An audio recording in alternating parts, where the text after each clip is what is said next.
하나님은 우리 인생에 분명한 꿈을 가지고 계시는 줄 믿습니다. 여러분, 하나님이 저와 여러분 인생에 분명한 하나님의 꿈을 가지고 계심을 믿으십니까? 아멘. 하나님은 그렇기 때문에 오늘도 우리의 삶을 인도하시고 이끌어 가시는 줄 여러분 믿으십니까? 아멘. 하나님은 우리에게 분명한 꿈을 가지고 계세요. 그리고 오늘 나의 인생을 인도하고 계십니다. 우리는 신앙생활을 하면서 이러한 이야기들을 많이 들어요. 분명히 하나님은 나를 향해 꿈과 비전을 가지고 계시고 오늘도 하나님 안에 있는 나를 그 길로 인도하고 계십니다. 이것은 분명한 진리예요. 한치의 의심도 없는 하나님의 말씀입니다. 그런데 우리가 이 말씀을 생각할 때 명쾌하게 가슴이 뚫리는 것 같지가 않을 때가 있어요. 좀 답답할 때가 있어요. 언제 그러냐 하면 가끔 우리에게 이런 질문이 생긴다는 거죠. 지금 정말 내가 가고 있는 이 인생의 길이, 내 인생의 상황이 정말 그 하나님의 꿈으로 이어져 가고 있는가? 하나님이 내 인생에 꿈이 있다고 하셨고, 그리고 분명히 하나님이 내 인생을 인도하고 계신다 하셨는데 지금 내 인생의 상황을 보면 진짜 그런가? 라는 생각이 든다는 거예요. 이게 하나님이 인도하시는 상황이라고? 이러한 일들이 내 삶에 일어나면 안 될 것 같은데 지금 이런 일이 일어나고 있는 것이 정말 하나님의 뜻인가? 이게 하나님의 길인가? 이게 하나님의 꿈인가? 이런 생각이 들어요. 내 인생에서 하나님을 믿고 있고 교회를 내가 열심히 다니고 있는데 자꾸 인생에 굴곡지는 일들이 생겨요. 매끄럽지 않아요. 그리고 내가 생각하는 길은 분명히 이 길로 가면 좋겠는데 이 길로 가야 뭔가 하나님의 꿈이 이루어질 것 같은데, 나의 꿈이 이루어질 것 같은데, 근데 내가 생각하는 길에서 오히려 멀어져 가는 것 같은 거예요. 그럴 때 우리는 정말 답답하죠. 그래서 도대체 하나님께서 나를 향한 분명한 계획이 뭔가 답답하고 궁금하고 알고 싶어요. 영화 속의 스포일러처럼 내가 대충이라도 미래에 어떻게 된다는 것을 알기라도 하면 그럼 내가 좀 덜 답답할 텐데 라는 생각을 하기도 합니다. 지금 내가 덜 불안할 텐데 라고 생각하기도 해요. 내 인생을 살면서 성경 속에서 이런 불안감을 느꼈던 인물들이 굉장히 많거든요. 근데 이게 하나님이 일하시는 방식이기도 해요. 인생을 살면서 이런 불안감을 느꼈을 것 같은 인물이 역시 또 오늘 우리가 읽었던 본문 속에서도 등장을 해요. 하나님의 꿈이 내 삶에서 이루어지고 있는가? 이 질문을 수도 없이 했을 것 같은 사람이 오늘 본문 속에 등장을 합니다. 그 사람이 바로 우리가 너무 잘 알고 있는 요셉이에요. 우리는 오늘 요셉의 이야기를 통해서 하나님께서 우리의 인생을 어떻게 인도해 가시는가에 대해서 한번 살펴보기를 원합니다. 요셉은 태어나 보니까 형이 10명이나 있었어요. 11번째 아들로 태어났던 요셉은 성경 말씀을 보면 아버지의 많은 사랑을 받으면서 컸음을 알 수 있습니다. 그렇게 어린 시절을 보내던 요셉은 어느 날 이상하고 말도 안 되는 꿈을 하나 꿔요. 그 꿈이 무엇입니까? 형들이 묶어놓은 곡식단이 나한테 와서 절을 하는 거예요. 매우 상징적인 꿈이죠. 그런데 한 번 이런 꿈을 꿨다고 하면 그냥 실수였거나 아니면 개꿈이었겠지라고 생각을 했을 텐데 키 크려고 네가 그런 꿈을 꿨다라고 생각했을 수도 있죠. 그런데 얼마 지나지 않아서 더 강력한 메시지를 담은 꿈을 꾸게 되는데 이번에는 해와 달과 11별이 자신에게 와서 절을 하는 거예요. 이전에는 형제들이 자신에게 절을 한다는 메시지가 뭔가 들어가 있는 것 같아. 그런데 이제는 형제들뿐만 아니라 해와 달, 딱 보면 그냥 어떤 느낌이 들어요?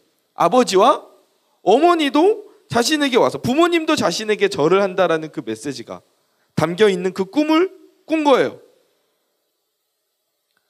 이것은 요셉이 꾼 꿈이 아니죠. 이것은 하나님이 요셉에게 주신 비전이었고 꿈이었어요. 그런데 저는 요셉이 이 꿈을 받고 나서 이 꿈에 대해서 구체적인 마음을 품지는 않았을 것 같아요. 뭐 나는 자라서 형제들에게 절을 받고 그리고 부모님들도 나에게 절을 하는 위치에 내가 오르게 될 거야 라고 생각하지는 않았을 것 같아요.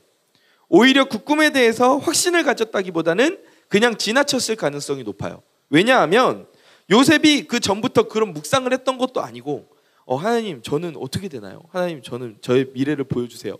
하나님 저는 높은 자리에 오르고 싶어요. 막 이런 꿈을 가지고 막 이렇게 생각을 했던 인물도 아니었고 그런 비전을 달라고 하나님께 요청했다는 기록도 성경에 없어요.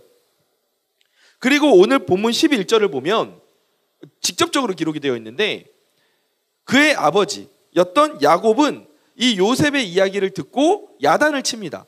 야, 그게 일어날 법한 일이냐? 말도 안 되는 이야기를. 그러면은 엄마 아빠가 너한테 가서 절한다는 이야기냐? 라고 야단을 쳤지만 그 이야기를 마음속에 간직해 두었다. 그러니까 이 이야기가 그냥 지나가는 그냥 꿈은 아니구나라고 마음속에 담아두었다는 거죠. 근데 야곱이 이 꿈을 담아두었다라고 기록은 되어 있는데 요셉이 이 꿈에 대해서 깊이 묵상하고 평생 동안 가지고 갔다는 기록은 없어요.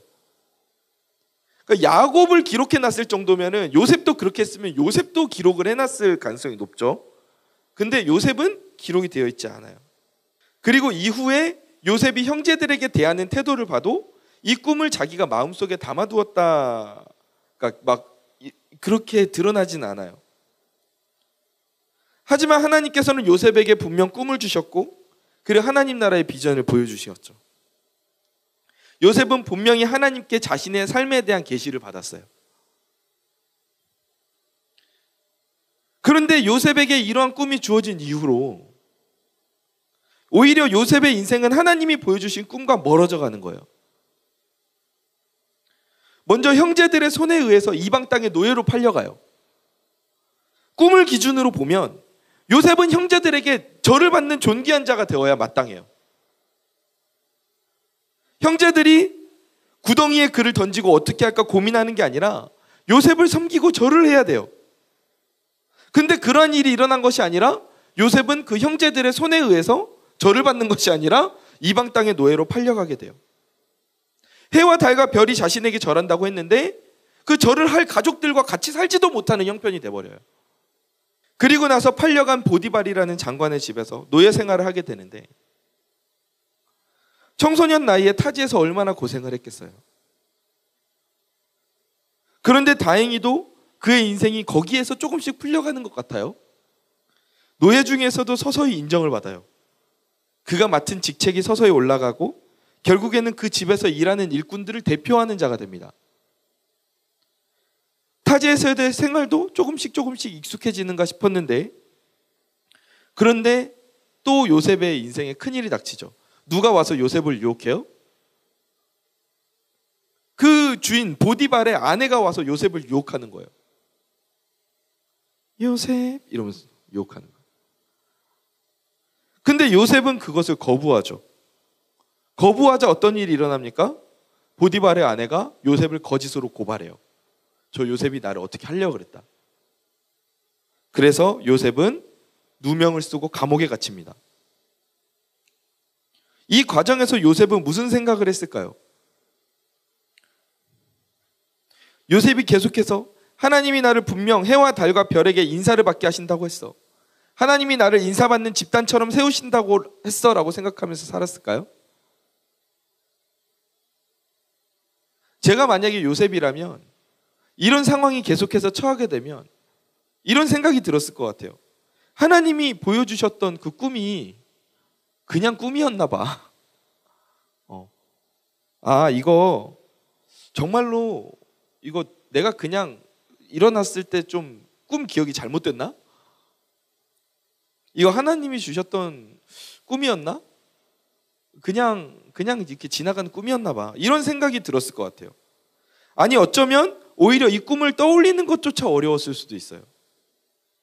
젊은 요셉에게서 있어서 이런 인생의 풍파는 견디기 어려운 일이었고 무거운 짐이었을 거예요. 그 꿈이 떠오르지도 않을 만큼 무거운 삶의 짐을 지고 살아갔을 겁니다. 그런데 그의 삶에 대반전이 일어나요. 팔려갔던 노예였고 이방 땅의 감옥에 갇힌 자였던 요셉이 무엇이 됩니까? 이집트의 총리가 됐어요. 이집트의 총리가 됐어요. 하나님이 보여주셨던 꿈이 성취가 되는 장면이 갑자기 등장을 하는 거예요. 애굽의 행정 지도자가 되어서 많은 사람에게 절을 받고 높은 자리에 앉게 됐어요. 그리고 머지않아 놀랍게도 형제들이 그를 찾아와서 절을 합니다. 요셉인지 모르고 애굽의 총리에게 절을 한 거죠. 그런데 요셉이 그 형제들을 알아차리고 그리고 형제들이 자신에게 절을 할 때 그때 요셉의 그 몸에 얼마나 소름이 돋았을까요? 머리를 스쳐 지나가는 그 꿈이 딱 떠오르지 않았을까요? 그 꿈이 이런 식으로 이루어졌구나. 얼마나 소름이 돋겠어요. 저였으면 아마 제 몸이 닭살이 됐을 거예요. 너무 소름이 돋아서. 이렇듯이 하나님께서는 요셉의 모든 인생에 대해서 분명한 계획을 가지고 계셨어요. 우리가 이 요셉의 이야기를 통해서 이걸 너무 잘 알고 있잖아요. 근데 이 요셉에게만 하나님이 이런 계획을 가지고 계신 것이 아니에요. 이사야 44장 2절의 말씀을 보면 무엇이라고 기록이 되어 있습니까? 너를 만들고 너를 모태에서부터 지어낸 너를 도와줄 여호와가 이같이 말하신다라고 말씀하세요. 그리고 44장 24절을 보면 뭐라고 말씀하십니까? 내 구속자여 모태에서 너를 지은 나 여호와가 이같이 말하노라 라고 말씀을 하세요. 하나님께서는 우리에 대해서 우리가 아주 어릴 때부터 심지어 우리가 태어나기 전부터 우리를 향하신 계획을 가지고 계시고 우리를 향하신 당신의 꿈을 가지고 계세요.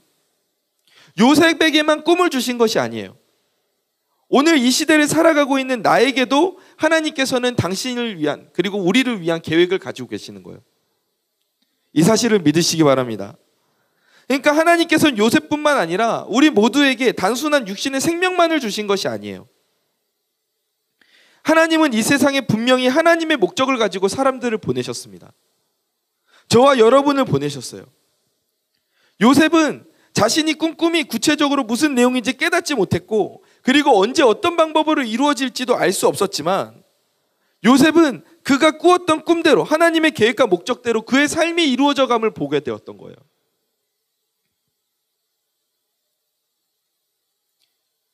사랑하는 대학부 지체 여러분, 저는 오늘 요셉의 이야기를 통해서 여러분과 이야기하고 싶은 한 가지가 있다면 하나님은 분명히 여러분의 인생에 요셉과 같이 목적과 계획을 가지고 계심을 이것을 꼭 믿으시기 바랍니다. 믿으시기 바랍니다. 이것을 믿는 믿음이 우리에게 필요해요. 지금 내 인생을 보면 뭔 하나님이 나에게 무슨 계획이 있어서 지금 뭐 이런 내 처지가 별로 그렇게 뭐 놀랍지가 않아. 그냥 뭐 너무 힘들고 뭐 뛰어난 것도 없는 것 같고 그냥 사는 것 같아. 특별할 것도 없어 보이고 이런 나의 삶에 무슨 특별한 하나님의 계획이 있을까? 이런 생각이 들 수가 있어요. 저도 그런 생각을 가지고 여러분의 나이대를 살았어요. 하나님이 나를 통해서 계획을 가지고 계신다는데 지금 내 상황을 보면 그리고 나의 뭔가 가진 것들을 보면 그렇게 놀랄 일이 일어날 것 같지가 않은 거야. 하나님이 나를 향해서 꿈이 있으시다고? 꿈이 있으실까? 이런 생각이 드는 거예요. 그러다 보니까 그런 하나님이 나의 인생에 꿈이 있고 비전이 있다라는 하나님의 계획이 있다라는 사실을 믿지 않게 되니까 어떻게 돼요? 내가 그 계획을 세우려고 덤벼들기 시작하는 거예요. 나의 삶을 인도하시는 하나님의 계획이 있다는 것이 믿어지지 않으니까 무계획으로 살 수는 없잖아. 그러니까 내가 내 인생을 계획하기 시작하는 거예요. 그래, 이렇게 살아야지. 이거는 이렇게 해야지. 그 다음엔 이렇게 할 거야. 내 뜻과 내 생각대로 하나님을 전혀 고려하지 않고 내 인생을 계획하고 걸어가요. 그런데 그러다 보면 내 인생의 계획이 어느 수준에 머물러요? 그냥 딱 내 생각의 한계 수준에 머무를 수밖에 없어요. 거기서 끝이에요. 내 인생에 한계를 짓고 선을 그으며 그 이상으로는 나아가지 못할 거라고 생각하면서 우리가 살고 있지는 않나요? 내가 지금 처한 처지를 보면 그 가운데에서 하나님의 계획이 이루어질 것이라고 생각하는 게 너무 말도 안 된다라고 생각할 수도 있어요. 요셉의 꿈을 듣고 비웃거나 화를 냈던 그의 형제들처럼 그렇게 생각할 수도 있습니다. 하지만 요셉의 모습을 우리가 한번 보자고요. 요셉의 인생이 꿈을 꾼 시점부터 애굽의 총리가 된 시점까지 계속해서 좋은 상태였던 것이 아니에요. 계속해서 우리가 생각하는 요셉의 인생에 있어서 베스트 웨이가 아니에요. 계속 나락으로 떨어져요. 이런 상황에서 하나님의 꿈이 이루어질까? 이런 상황에서 하나님의 뜻이 이루어진다고? 라고 생각할 정도로 계속 바닥으로 내려가요. 노예로 팔려갔어. 아, 그래. 하나님의 뜻이 있을 수 있어. 노예로 팔려갔는데 거기에서 또 감옥을 가. 감옥에 갔는데 그래, 감옥에서 무슨 하나님의 뜻. 근데 감옥에서 이제 빵 굽는 간원장과 술 맡은 간원장을 만나가지고 그래, 여기서 하나님이 일하시나? 근데 그 이후로 또 3년을 감옥에서 계속 지내야 돼. 이게 계속 나락으로 떨어지는 거예요. 이 가운데에서 하나님이 일하신다고? 근데 우리의 인생도 그런 상황 가운데 여러분 그런 생각을 가지고 혹시 있지는 않습니까? 이런 내 인생의 상황 가운데서 하나님이 일하신다고?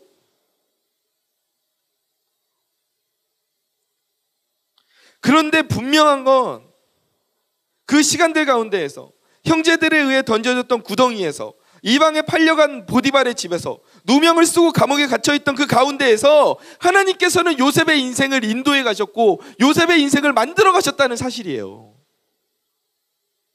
이 사실을 믿으시기 바랍니다.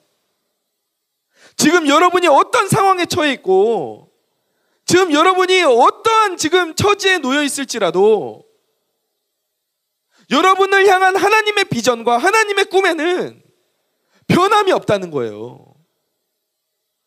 하나님께서는 여러분이 태어나기도 전부터 창세전부터 여러분을 통해서 이루고자 하시는 하나님의 꿈이 있다는 거예요. 지금은 내 인생의 길에 안개가 껴있는 것 같고 하나님의 꿈이 도대체 내 삶에 어디에 있느냐라고 느껴질지 모르지만 그 하나님의 꿈은 지금도, 그 하나님의 시선은 지금도 여러분에게서 떠나지 않으시고 여러분의 인생을 통해 일하고자 하시는 그 하나님의 마음이 계속 여러분과 함께 있다는 거예요. 여러분, 이 사실을 우리가 꼭 믿기를 원합니다. 이 사실을 꼭 믿어야 돼요. 그래야 내 인생이 불안하지 않고 그래야 내 인생이 두렵지 않아요.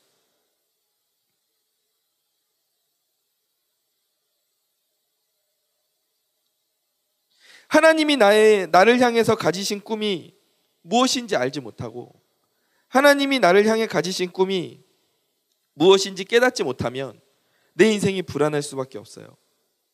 그러다 보면 내가 생각하는 꿈이 나의 꿈이 되고 인생이 그 방향대로 풀려가지 않으면 내 인생이 풀려가지 않는다고 생각해요. 근데 우리 꿈이 무엇입니까? 하나님께서 우리를 향해서 품고 계시는 꿈이 무엇일까요? 그것은 단순히 우리의 어떤 직업을 놓고 말씀하시는 게 아니에요.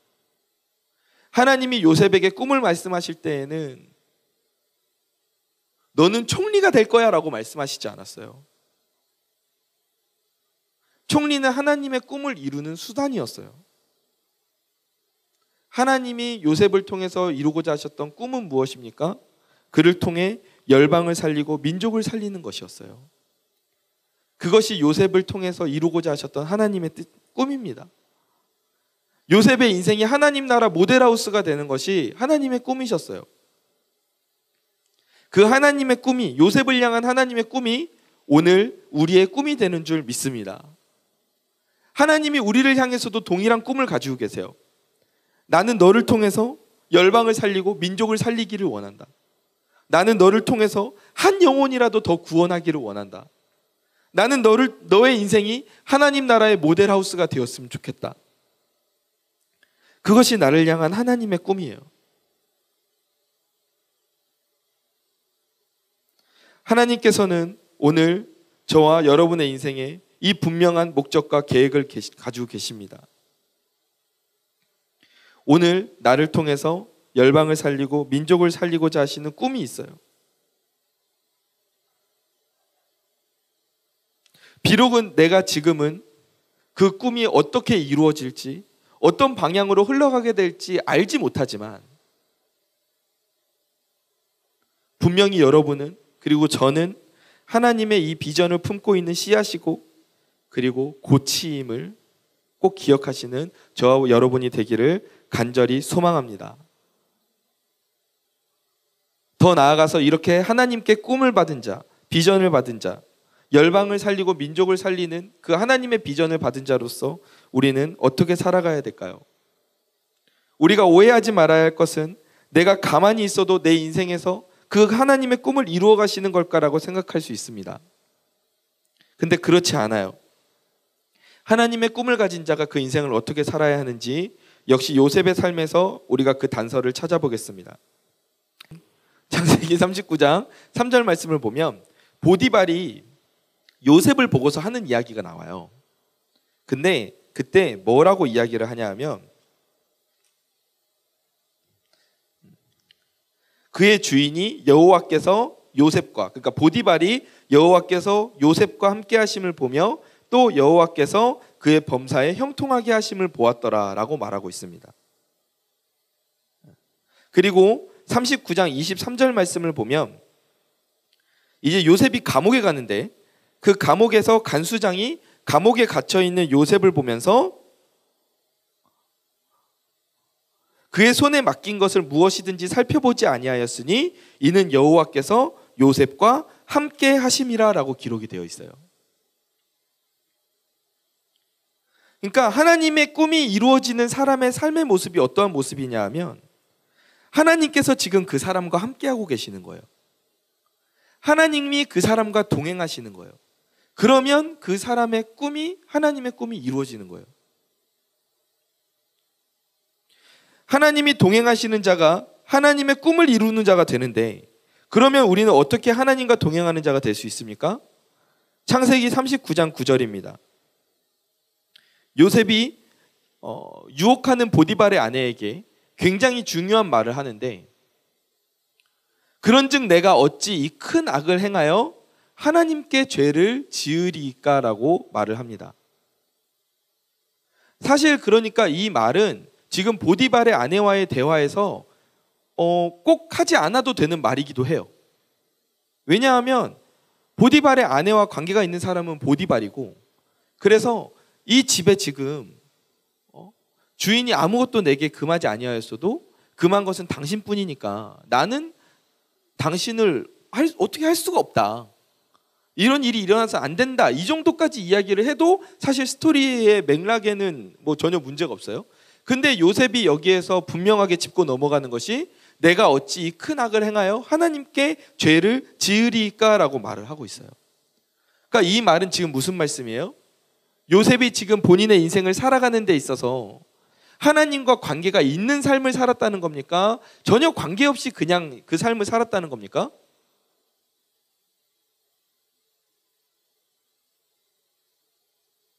어쨌다는 거예요? 하나님과 관계가 있는 삶을 살고 있는 거예요. 지금 자신의 인생을 하나님 앞에 두고 항상 비추어 보면서 살고 있었던 거예요. 그러니까 요셉은 지금 부인을 허락하지 않은 보디발에게도 이것이 잘못하는 것이지만 그것보다 더 큰 것이 하나님 앞에서 내가 죄를 짓는 것이다. 그러니까 여기에서 우리는 요셉이 인생을 어떤 생각으로 살고 있었는지를 우리가 보게 돼요. 요셉은 어디를 가든지 언제나 하나님 앞에서 살아간다는 마음으로 부끄럽지 않은 인생을 살았어요. 하나님이 지금 나와 함께 하신다는 그 믿음을 가지고 살았습니다. 요셉은 그렇게 하나님과 동행하는 삶을 살았어요. 내 욕심과 생각에 넘어가지 않고 하나님이 기뻐하시는 것을 가장 먼저 선택하는 사람이었습니다. 그래서 그렇게 살았던 요셉과 하나님께서 함께 하셨고, 그 정도가 주변에 있는 하나님을 모르는 사람들조차 요셉의 인생을 보면 그가 하나님과 함께 동행하고 있다고 느낄 정도였던 거예요. 그러니까 요셉의 이야기는 하루아침에 갑자기 복을 받은 한 남자의 이야기가 아니에요. 반전 스토리가 아닙니다. 하나하나 쌓여서 치밀하게 완성된 이야기예요. 하루아침에 그지가 벼락부자가 됐다 이런 이야기가 아니라 천한 천민의 신분에 있다가 공주가 된 신데렐라 스토리가 아니라 그의 인생이 날마다 하나님과 함께 동행하고 있었기 때문에 필연적으로 요셉의 인생은 하나님의 꿈을 이루는 인생이 될 수밖에 없었던 거예요. 열방을 살리고 민족을 살리는 그 꿈을 향해서 요셉은 한 발짝 한 발짝 나아가고 있었던 거예요. 그가 팔려갈 때에도, 그가 보디발의 집에서 노예 생활할 때에도, 그가 감옥에 갇혀 있는 중에도 그의 인생은 하나님의 비전을 이루는 그 목적지를 향해서 한 발짝 한 발짝 계속해서 나아가고 있었던 거예요. 제가 지금 어떤 운명론적인 말을 하고자 하는 게 아닙니다. 하나님이 요셉에게 주신 비전은 요셉이 하나님 앞에서 하나님과 함께 동행하면서 살아갈 때 그의 인생에서 아름다운 열매로 맺어지게 되었던 거예요. 그러니까 지금 우리에게 중요한 건 무엇입니까? 지금 저와 여러분에게 중요한 것은 무엇인가요? 우리는 태어날 때부터 하나님의 꿈을 가진 자로 태어나요. 저와 여러분에게는 이미 하나님의 꿈이 있어요. 하나님의 비전이 있단 말이에요. 민족을 살리고 열방을 살리는, 그리고 나 자신이 하나님 나라 모델하우스가 되어서 행복을 누리고 나누는 그 비전이 이미 우리 가운데 있다고요. 내가 지금 어떤 상황에 처해 있고 어떠한 처지인가에 상관없이 태초부터 하나님이 그 꿈을 나에게 주셨어요. 근데 그 꿈이 현실화되고 그 씨앗이 싹을 틔우는 것은 내가 하나님과 동행하면서 살아갈 때 그 싹이 틔워진다는 거예요. 요셉이 언제 어디에서나 하나님과 함께 동행하면서 살아갈 때 하나님께서는 그 요셉을 통해서 열방을 살리고 민족을 살리고자 하는 그 꿈을 이루어 주시잖아요. 요셉이 애굽의 총리가 되고 애굽의 수많은 사람들을 살렸고 그의 가족들을 살렸고 장차 이스라엘이 한 민족의 규모로 성장하게 되는 기초를 제공했고, 그리고 그를 통해서 그 이스라엘 민족이 커짐을 통하여서 그 자손들을 통해서 예수 그리스도가 이 땅에 오게끔 그 계보가 이어지게 하는 중요한 기초를 제공했던 그 요셉이 그 꿈을 이루는 사람이 되었던 것은 요셉의 개인적인 특출함이나 노력으로 이루어진 것이 아니라 그가 하나님과 동행했기 때문에 그 꿈이 이루어졌던 거예요.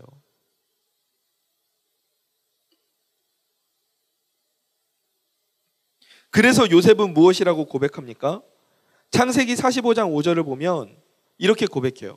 하나님이 생명을 구원하시려고 나를 당신들보다 먼저 보내셨다라고 고백해요. 하나님이 지금 이 이집트에 나를 먼저 보내셨다라고 고백을 해요. 그리고 45장 8절을 보면 내가 이곳 이집트로 온 것은 형제들에 의해서 온 것이 아니라 하나님에 의해서 이곳에 오게 되었다라고 고백을 해요. 내가 지금 총리가 되어서 당신들에게 말했던 것이 이루어졌다라고. 거봐 형, 내가 말했잖아. 형 나한테 절한다 했지? 절했지? 뭐 이렇게 지금 이야기하는 게 아니에요. 그렇게 자랑하고 있는 게 아니에요. 하나님이 하나님의 꿈을 위해서 민족을 살리고 이스라엘을 살리고 장차 이스라엘을 통해 오실 예수님을 통해서 온 열방이 살아나는 그 꿈을 위해서 내 인생을 사용하셨다고 지금 고백하고 있는 거예요.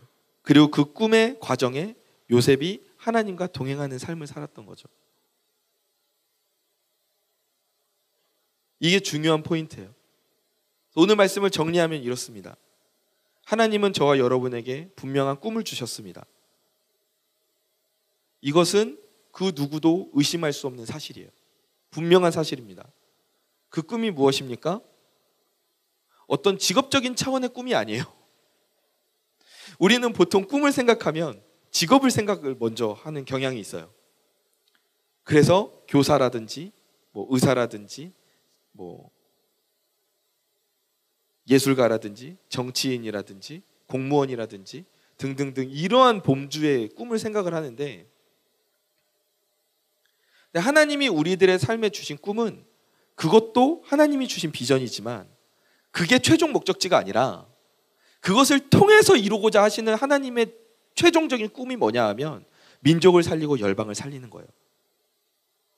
하나님은 저와 여러분을 통해서 오늘 그 꿈을 꾸고 계시고 그 꿈이 이루어지기를 간절히 기다리고 계십니다.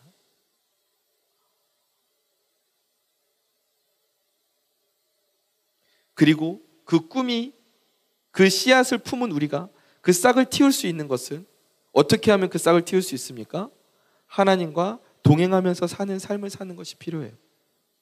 하나님이 우리에게 주신 그 꿈을 이루시기 위해서 하나님은 우리를 어떤 자리에든 세우실 수가 있습니다.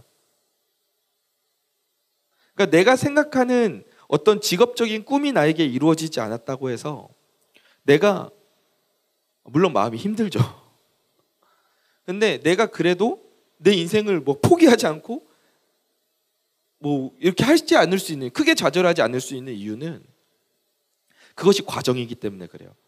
하나님이 나를 어느 자리에든 세우실 수 있어요. 하나님의 꿈을 위해서는. 요셉이 총리가 된 것이 중요한 것이 아니라 요셉을 통해 하나님이 하나님의 꿈을 이루셨다는 것이 중요해요. 그리고 그 꿈을 받은 자로서 우리는 하나님과 접속하여 동행하는 삶을 살면 됩니다. 나의 생각을 내려놓고 하나님의 말씀을 따라서 살면 돼요. 사실 요셉의 인생을 보면 자신의 생각대로 할 수 있는 여지가 되게 여러 번 있었어요. 단적으로 보디발의 아내도 아무도 없었잖아요. 그 집에 아무도 없었잖아요. 그러니까 그 유혹에 넘어갈 수도 있었어요. 그냥 유혹에 넘어가고 없는 척, 아무 일도 없었던 척 할 수도 있어요. 아니면 보디발의 아내를 어떻게 해가지고 내가 이 집의 재산을 좀 어떻게 해볼까, 이런 생각도 했을 수도 있어요. 근데 그가 그렇게 하지 않았잖아요. 왜요?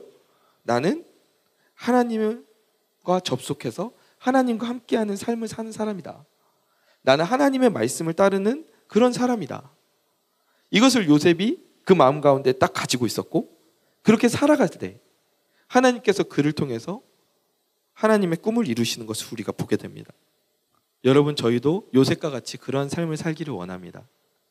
우리가 요셉을 보면서 총리가 된 높은 자리에 오른 그의 모습을 보고 감탄하지 않았으면 좋겠어요. 우리가 요셉을 보면서 진짜 감탄해야 되는 것은 무엇이냐 하면 하나님이 그에게 품으신 그 꿈을 가지고 그가 하나님과 동행하면서 살았다는 것, 그리고 그가 결국에는 하나님과 동행함으로 그에게 하나님이 가지셨던 그 꿈이 활짝 꽃피게 되었다는 것, 우리가 요셉을 보면서 그것을 보고 배워야 합니다. 저와 여러분도 요셉과 같이 하나님께 쓰임받을 수 있습니다. 이 말은 우리 모두가 다 총리가 되자는 뜻이 아니라 하나님의 나라를 위해서 하나님의 열방을 살리는, 민족을 살리는, 한 영혼이라도 더 살리는 그 귀한 일에 우리가 쓰임받을 수 있다는 겁니다. 하나님은 저와 여러분을 향해서 그 꿈을 가지고 계시고 우리가 하나님 나라 모델하우스가 되기를 오늘도 그 꿈을 가지고 계십니다. 그 꿈을 위해서 우리가 살아야겠습니다. 그 하나님의 꿈이 나의 꿈이 되어야겠습니다. 나의 꿈이 직업적인 영역에서 머무는 것이 아니라 그 하나님의 꿈과 같아져야겠습니다. 그리고 하나님의 말씀을 따라 하나님과 동행하면서 정말 살아야겠습니다. 이런 다짐을 저와 여러분이 꼭 하길 바랍니다. 하나님의 꿈을 이루는 저와 여러분이 되기를 주님의 이름으로 축원합니다.